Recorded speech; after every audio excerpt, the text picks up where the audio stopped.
श्री शिवाय नमस्तुभ्यम दोस्तों, आप सभी जानते हैं कि 14 मई 2025 बुधवार के दिन ज्येष्ठ महीने की द्वितीया तिथि पड़ रही है और यह दिन बेहद खास है क्योंकि ज्येष्ठ महीने की द्वितीया तिथि जब बुधवार को आती है तो इसका महत्व कई गुना बढ़ जाता है। पूज्य गुरुदेव ने भी कहा है कि अगर कभी ज्येष्ठ मास की द्वितीया तिथि बुधवार को पड़े तो उस दिन हरा नींबू वाला एक खास उपाय जरूर करना चाहिए। यह एक ऐसा संयोग है जो बहुत कम देखने को मिलता है। गुरुजी ने अपनी श्री शिव महापुराण की कथा में बताया है कि इस दिन किया गया यह छोटा सा उपाय पूरे साल भर में सबसे ज्यादा फलदायक होता है। ऐसा दिन पूरे साल में सिर्फ एक बार आता है और अगर आपने यह उपाय कर लिया तो इसका असर आपकी कल्पना से भी कहीं ज्यादा हो सकता है। दोस्तों, हो सकता है आपने साल भर यह उपाय न किया हो, पर अब आपके पास एक सुनहरा मौका है। 14 मई 2025 ज्येष्ठ महीने की और बुधवार द्वितीया तिथि का महासंयोग। इस दिन यह हरा नींबू वाला उपाय जरूर करें। कई बार बड़ी बड़ी पूजा और अनुष्ठान से जो मनोकामनाएं पूरी नहीं होती, वह इस खास दिन पर इस एक उपाय से पूरी हो जाती हैं और कई लोगों को इसका जबरदस्त लाभ भी मिला है। तो चलिए दोस्तों, अब हम इस खास उपाय को विस्तार से समझते हैं। इस वीडियो को पूरा देखने के बाद आपको कहीं और जाने की जरूरत नहीं पड़ेगी। अगर आप लोग भी इस उपाय को करना चाहते हैं तो आप इस उपाय को पहले अच्छे से समझ लेना, सुन लेना, उसके बाद करना। आपको इस उपाय का फल जरूर मिलेगा और इस उपाय को कर लेने से आपके घर में चाहे किसी भी प्रकार की दुख और समस्या क्यों ना चल रही हो, आपको उसका कारण भी नहीं पता है कि भाई यह समस्या किस कारण से चल रही है। उसका कुछ भी कारण हो सकता है, जैसे पितृदोष हो सकता है या किसी भी तरह का मंगल दोष भी हो सकता है।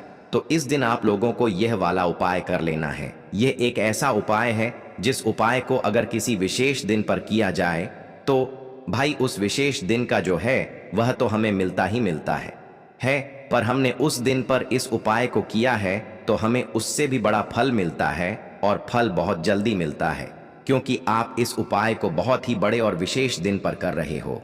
तो चलिए अब उपाय के बारे में बात करते हैं, लेकिन उससे पहले आप लोगों को यह जानना आवश्यक है कि आखिर यह उपाय किस समय करना है, किसको करना है और कैसे करना है। तो चलिए हम आगे आपको वीडियो में एक एक करके बता देते हैं। लेकिन उससे पहले अगर आप लोग हमारे चैनल पर पहली बार आए हैं या फिर मेरी आवाज आज पहली बार सुन रहे हैं तो हमारे चैनल को सब्सक्राइब जरूर कर लेना और इस वीडियो को लाइक करके कमेंट बॉक्स में श्री शिवाय नमस्तुभयम ओम नमः शिवाय जरूर टाइप कर देना। तो दोस्तों, इस एक हरा नींबू वाला उपाय को हमें इस बुधवार द्वितीया तिथि के दिन कैसे करना है, किसको करना है, किस समय करना है और कहां पर करना है, ये सारे सवालों के जवाब आपको इस वीडियो में मिल जाएंगे। और जो ये वीडियो देखेगा भाई, उसको एक हरा नींबू वाला उपाय जरूर करना चाहिए क्योंकि इस दिन पीपल के पत्ते का भी बहुत ही बड़ा और विशेष महत्व होता है। आ जाए एक हरा नींबू वाला उपाय की तो ये सोने पर सुहागा वाली बात हो जाती है और यह एक बहुत ही बड़ा उपाय हो जाता है इस बुधवार द्वितीया तिथि का। तो अब दोस्तों, इस एक हरा नींबू वाला उपाय को आखिर करना किसको है, सबसे पहले हम लोग वह बात जान लेते हैं। तो देखो, घर की जो बड़ी माताएं बहनें होती हैं, उन माताओं बहनों में से कोई भी एक बड़ी माता बहन इस वाले उपाय को कर सकती है। और दोस्तों, अगर आप चाहे तो अपने घर में से सभी सदस्यों को भी इस उपाय को करवा सकते हैं। अगर किसी व्यक्ति की खुद की कोई मनोकामना है, खुद की कोई दुख और परेशानी है जो कि वह अपने लिए ही करना चाहता है, इस वाले उपाय को तो वह खुद अपने लिए भी कर सकता है। बाकी अगर कोई घर में से ऐसा है जो कि अपने पूरे घर परिवार की सुख और शांति के लिए यह वाला उपाय करना चाहता है तो भाई वह भी कर सकता है, उसमें भी कोई दिक्कत वाली बात नहीं है। कहने का मतलब यह है कि इस उपाय को हर एक सदस्य भी कर सकता है और पूरे घर परिवार के सदस्य के लिए घर की बड़ी माताओं बहनों में से कोई एक माता बहन भी कर सकती है। माताएं बहनें अगर घर में उपस्थित ना हो या वह यह वाला उपाय ना कर पा रही हो तो फिर घर का कोई बड़ा सदस्य भी इस एक हरा नींबू वाला उपाय को कर सकता है, चाहे फिर वह पुरुष ही क्यों ना हो, उसमें कोई भी दिक्कत वाली बात नहीं है। उसके बाद में दोस्तों, जो अगला प्रश्न निकल कर आता है वह यह आता है इस उपाय को लेकर कि आखिर इस उपाय को हमें किस समय करना है, सुबह के समय करना है कि शाम के समय करना है तो देखो, इस वाले उपाय को आप लोग सुबह के समय भी कर सकते हो और शाम के समय प्रदोष काल में भी कर सकते हो।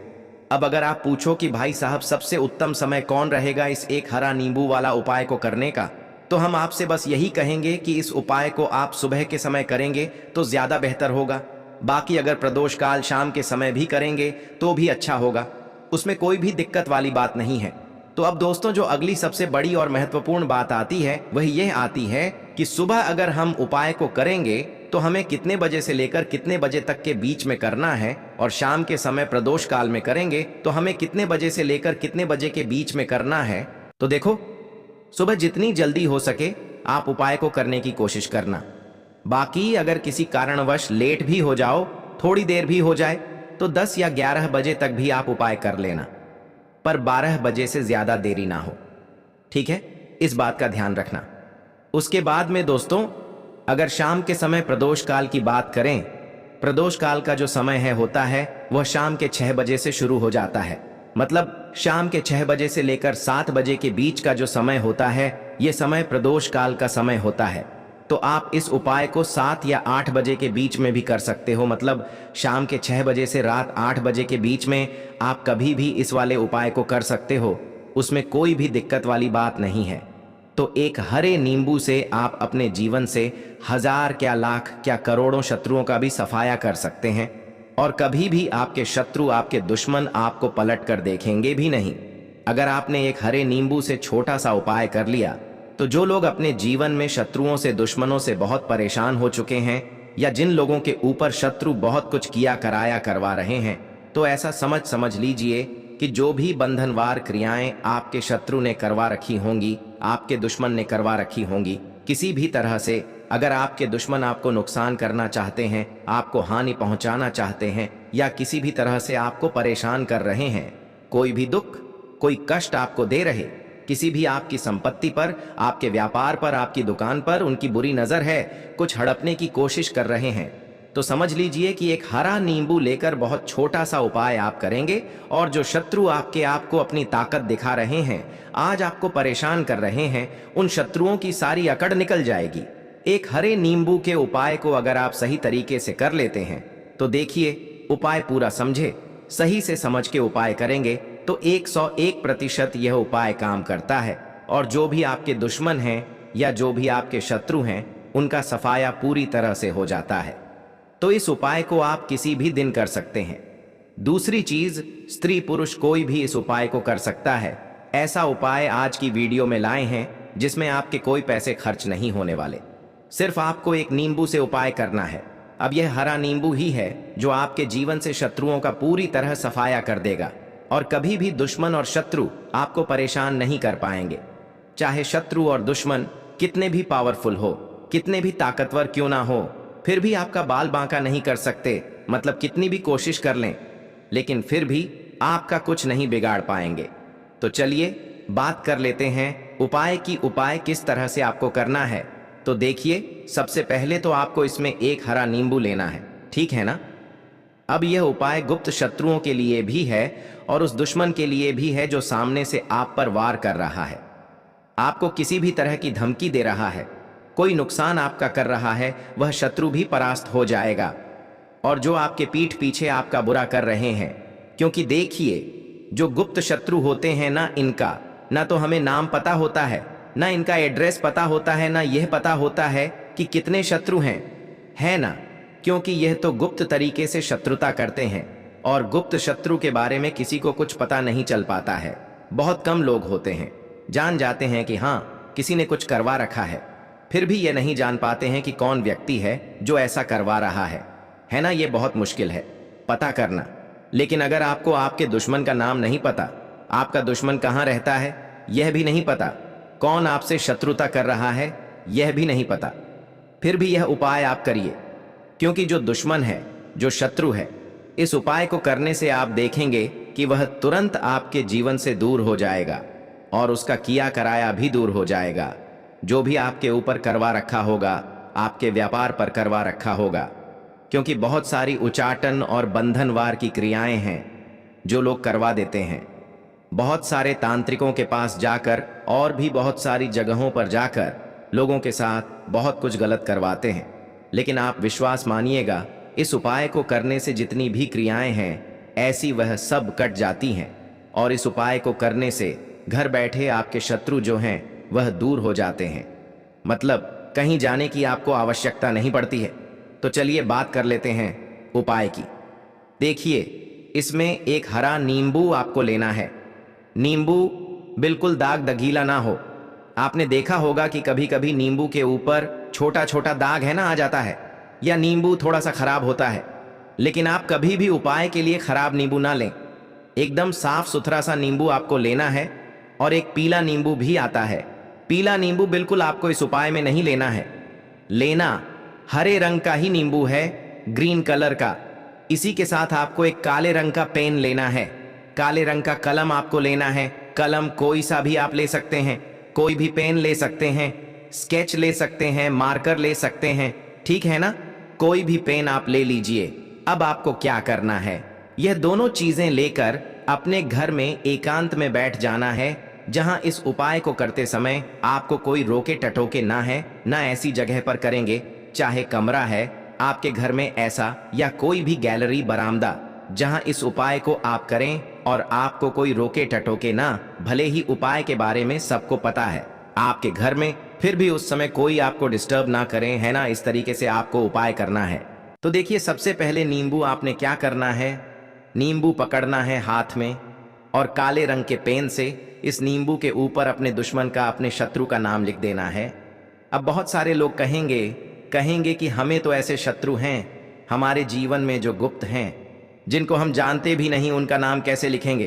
तो देखिए, अगर शत्रु का नाम नहीं जानते, यह भी नहीं जानते कि कितने शत्रु हैं, तो केवल आप उस नींबू पर शत्रु लिख दें। देखिए, जब आप केवल शत्रु लिखते हैं ना, इससे आपके सारे दुश्मन, सारे शत्रु ही परास्त हो जाते हैं, सभी के सभी का सफाया हो जाता है। तो नींबू के ऊपर केवल शत्रु लिखेंगे और फिर इसे आपको काले रंग के कपड़े में रख देना है। शत्रु लिखने के बाद या शत्रु का नाम लिखने के बाद काले कपड़े में रख देना है और 3 बार आपको बोलना है, मेरा शत्रु परास्त हो, मेरा शत्रु परास्त हो, मेरा शत्रु परास्त हो। इसके बाद आपको क्या करना है, काले कपड़े में इस नींबू को रख के इसे बांध लेंगे, पोटली टाइप की बना लेंगे। और जहां कहीं भी आपको थोड़ी सी मिट्टी दिख जाए, आपके घर के बाहर कहीं भी आपको लगे कि हाँ यहाँ कच्ची मिट्टी है, यहाँ खुदाई हो सकती है, वहां छोटा सा गड्ढा कर लें। घर से कोई चीज लेकर जाएं और उस गड्ढे में इस नींबू को आपको रख देना है और मिट्टी अच्छे से ढक देंगे कि नींबू बिल्कुल दिखे ना। ये उपाय शाम के समय का है, मतलब जब सूरज छिप जाता है उसके बाद कभी भी आपको यह उपाय करना है।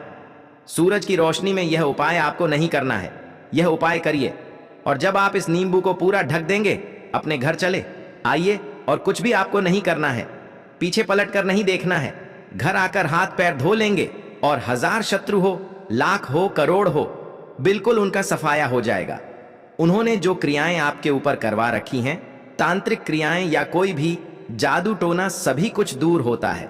इस उपाय को करने से तो करिए यह उपाय और इसका चमत्कार देखिए।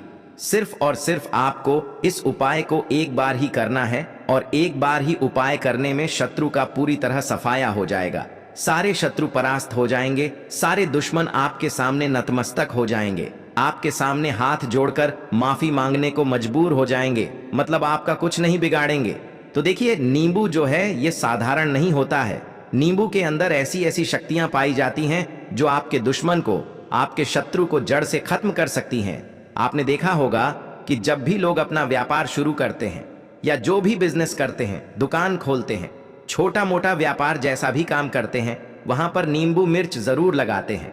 क्योंकि देखिए, जो नींबू और मिर्च होती है ये आपके जीवन में धन को लाने का और बढ़ाने का काम भी करती है।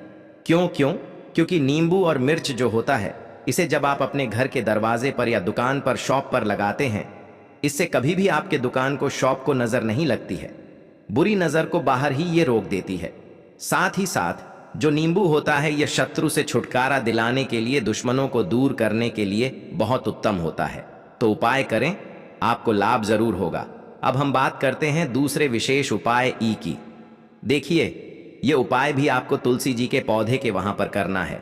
आपके भाग्य का उदय करने के लिए, आपके घर में धन संभव परेशानियां हैं, कर्ज की समस्या, अगर दिन पर धन बढ़ती जा रही है, खत्म नहीं हो रही है, बहुत ज्यादा परेशानियां हैं, तो आपको यह उपाय करना चाहिए। देखो करना क्या है, बहुत ध्यान से समझना। आपको मात्र तांबे के पात्र के अंदर जल लेना है। उस जल के अंदर एक चुटकी आपको हल्दी मिला देनी है, ठीक है। और साथ में लेना है एक कमल गट्टा। यह केवल उपाय बुधवार द्वितीया तिथि के दिन करना। अगर आपको ऐसा लगता है कि आपके जीवन में अष्ट लक्ष्मी का वास नहीं है, भाग्य का साथ आपको नहीं मिल पा रहा है, तो आप यह उपाय शुक्रवार के दिन कर सकते हैं, बुधवार के दिन भी कर सकते हैं, ठीक है। शुक्रवार और बुधवार दोनों दिन आप यह उपाय कर सकते हैं। देखो करना क्या है, इस टाइम के पात्र के अंदर हल्दी डाली और एक कमल गट्टा डाला। अब आपको तुलसी जी के वहां पर जाना है। देखिए जब आप हल्दी डालोगे जल के पात्र के अंदर, तब आपको ओम नमो भगवते वासुदेवाय का 11 बार जाप करना है, फिर हल्दी डालना है। जब आप कमल गट्टा डालोगे तब आपको ओम श्री नमः या ओम महालक्ष्मी नमः इस मंत्र का जाप करते हुए एक कमल गट्टा डालना है, 11 बार जाप करना है, ठीक है। कमल गट्टा और हल्दी दोनों होना चाहिए। कमल गट्टा महालक्ष्मी का प्रतीक माना जाता है और हल्दी जो है वह भगवान विष्णु के निमित्त आप हल्दी डालेंगे, ठीक है। इस जल को आपको तुलसी जी की जड़ में अर्पित करना है ओम नमो भक्त वासुदेवाय का जाप करते हुए। बस इतना सा उपाय करना। धन संबंधित को कोई भी परेशानियां हैं वह सब दूर हो, ऐसी आपको प्रार्थना करनी है। कर्ज से जुड़ी कोई परेशानी हो तो ऐसी प्रार्थना करनी है कि यह दूर हो जाए। ऐसी कामना करते हुए यह दूसरा प्यारा सा उपाय आपको करना है। तो देखो ये हो गया दूसरा उपाय, जो कि आप सुबह से लेकर के शाम तक कर सकते हैं। बुधवार या शुक्रवार के दिन सिर्फ एक बार ही करना है। अब जो कमल गट्ट है, कमल गट्टे को आपको वहीं पर तुलसी जी के वहां पर रखे रहने देना है, आपको उठाना नहीं है। वह कमल गट्टा चाहे तो आप तुलसी जी की वहीं पर गांठ दें, ठीक है, तो भी चलेगा। तो इस प्रकार से आपको यह सुंदर सा उपाय करना है। अब हम बात करते हैं तीसरे उपाय की। ध्यान रखना, ये जो दूसरा उपाय है यह आपको आपके घर में ही करना है, बाहर कहीं पर भी मत करके आना, ठीक है। घर में अगर तुलसी जी हो तो ही आप यह उपाय कर सकते हैं। अब हम बात करते हैं तीसरे विशेष उपाय। देखो भाग्य का साथ आपको मिले तो गुरु बृहस्पति को मजबूत करना बहुत जरूरी होता है। इसीलिए पूज्य गुरुदेव ने एक बहुत ही सुंदर सा उपाय बताया था, जो कि है पीले चावल का थोड़े से अक्षत लेना। चावल लेना, अगर आपको ऐसा लगता है ना कि आपको किसी भी चीज में सफलता नहीं मिल पा रही है, किस्मत का साथ आपको नहीं मिल पा रहा है, तो पीले चावल लेना। पीले चावल कैसे करोगे? 11 चावल लेना, साबुत उसके अंदर पीली जो पीला चंदन है वह आपको मिला देना है और चावल को पीला रंग कर देना है, ठीक है। साथ में लेना है एक बेलपत्र और साथ में लेना है तांबे के पात्र के अंदर जल, ठीक है। यह तीनों सामग्री लेकर के बुधवार द्वितीया तिथि के दिन सुबह से लेकर के रात्रि तक, जब आपकी इच्छा हो तब आप यह उपाय कर सकते हैं। अब आपको क्या करना है? भगवान शिव के मंदिर में जाएंगे, जो एक बेल पत्र है वह माता अशोक सुंदर वाले स्थान पर आपको अर्पित करना है। डंडे का हिस्सा जलाधारी की तरफ हो चाहिए, उस प्रकार से आपको यह बेल पत्र अर्पित करना है। जब बेल पत्र अर्पित करोगे तब आपको कुंदकेश्वर महादेव का नाम लेना है, माता अशोक सुंदरी वाले स्थान पर, ठीक है। अब जो चावल के दाने हैं जो अक्षत लेकर के आए हैं वह भगवान शिव के शिवलिंग पर आपको अर्पित करना है। जब आप अर्पित करोगे तब आपको बृहस्पति शवर महादेव का नाम लेना है। बृहस्पति शवर महादेव ही एक ऐसे महादेव हैं जो आपके गुरु ग्रह को मजबूत करता है, तो आपको इस प्रकार से अर्पित करना है। और अंत में एक लौटा जल धीरे धीरे पतले दरा से बुधवार के दिन श्री शिवाय नमस्तुभय मम का जाप करते हुए आप अर्पित करें। यह मात्र केवल और केवल बुधवार के दिन किया जाता है और यह उपाय बहुत ही ज्यादा प्रभावशाली है। ध्यान रखना, हल्दी का उपयोग मत करना, चावल में पीला करना है। चावल को तो पीला चंदन ही होना चाहिए, ठीक है। अब यह जो उपाय जो भी करता है, निश्चित तौर पर उसके जीवन के सारे अंधकार दूर होते ही होते हैं, उसको सफलता भी मिलती है। बृहस्पति मजबूत होते हैं, किस्मत का साथ उसको मिलने लगता है। यह उपाय अगर आप प्रदोष काल के समय करते हैं तो और लाभकारी सिद्ध होता है। तो दोस्तों, यह थे पूज्य गुरु जी द्वारा बताए गए कुछ बहुत ही खास उपाय। अगर आपको जानकारी अच्छी लगी हो तो वीडियो लाइक करिएगा।